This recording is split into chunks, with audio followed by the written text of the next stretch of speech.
Okay, this is an exciting time because all of the puppies have gone to their new homes now, and I have kept Nikita.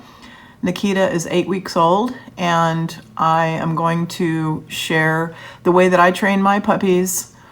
We're going to do age-appropriate training.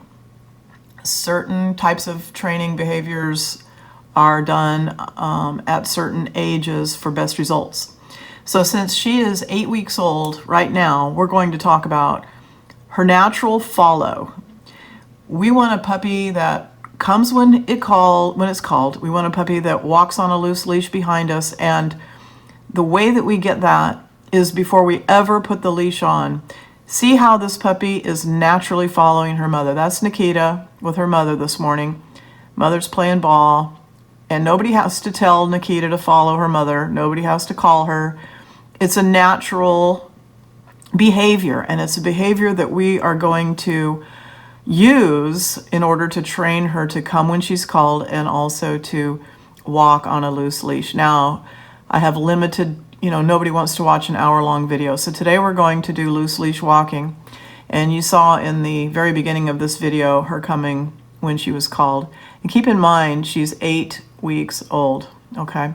So I'm just showing you here how she's naturally following her mother.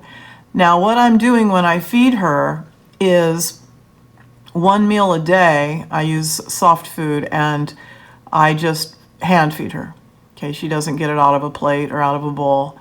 She's hand fed, and she doesn't get any until she looks up at me. When she looks up at me, I give her a bite. And I've been doing that for a couple of days.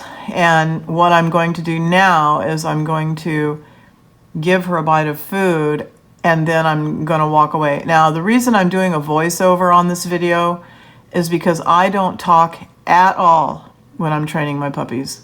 Not at all. Not at this stage. Okay, see, she looked up at me and I fed her, and I am not talking to her. So I don't want to talk while I'm making the video to the camera, so I'm doing a voiceover. So I wasn't speaking to her one bit, not at all, not a single time. See, she looked up, and I fed her the canned food. So this is part of the whole connection. Remember when they were super tiny? You watched the videos on how I would just sit with the puppies. I would just sit with the litter and let them get the feel of me and my smell and all of that, and so that they would imprint on me, on human. So now I'm walking away from her. I'm not speaking to her at all. And see, she followed me because that's natural. That's her natural inclination, is to follow. And I'm giving her a little bit more of her breakfast. Okay, then I took her outside where there were a lot of distractions. This is all leading up to me putting the leash on her for the very first time. So now there's her mother and all of the rest of the pack, and I'm just waiting. Oh, here she comes. I'm not speaking to her. I just wait. When she comes over, she gets a little bit more of her breakfast. So she's getting, I kind of call it like a rubber band or a boomerang. She's starting to just be, in the back of her mind, drawn to me and where I am. She might be distracted by something, but that long bungee cord, mental bungee cord, is connected to her, and she's going to come and look for me. You see, I went back in the house. I didn't call her. I didn't talk to her. I didn't look back. Turn around, and there she is. So now I know that she's ready for the leash. So what I use is a harness. And this cost $1 at the dollar store because they outgrow everything. And it's basically just a step-in harness, and her 2 feet go in there, and then that snaps over her shoulder. So there's the 2 front feet, and then I snap that over her shoulder. I'm going to put that on her, and then I'm just going to go outside, and I'm going to stand there. And I'm just going to kind of stand there and let her get the feel of it. I'll follow her around a little bit. But what I'm not going to let happen is for that leash to get tight. If she outruns me, I'm just going to give a tiny tug on it, and I'm going to stop so that she doesn't learn. Let me tell you what, dogs pull on the leash because they're taught to pull on the leash, okay? If you put a stop to it the first day, your dog would never pull on the leash. It takes 2 to pull on the leash, you and the dog. So what I'm going to do is I'll walk with her a little bit, but if now she's just kicking at the feel of the harness and all of that, so scratching at it. But the leash is staying loose. Now, if she tightens it at all, I'm going to give her, and you might have seen it there, a tiny tug back so that she does not tighten the leash. It's very subtle, but if I feel her pull on it and hit the end of it, now pull her back to me, see, like that.